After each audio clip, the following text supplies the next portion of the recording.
Saya tak pandai masak asam pedas. Kita nak masak asam pedas ni, cili kena rebus sikit dengan air lah. Kali ini Udang asam pedas bukan ikan, Oh, udang. bukan daging, udang. Oh, bawang putih Mata dah pedih, Tok. Bawang putih ni besar. Tok, mata dah pedih. Okay, I tak ambil ikan boleh ambil basah je.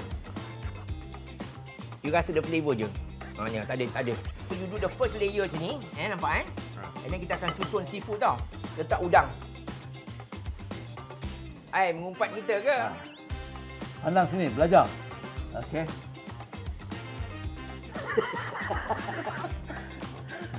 Kobra Kobra. Communicate lah these days, ya. Oh, ya, ya. And Yang, food. yang cantik itu, kita ada masakan 50 tahun dulu. Dan sekarang. Sesuai untuk generasi dan.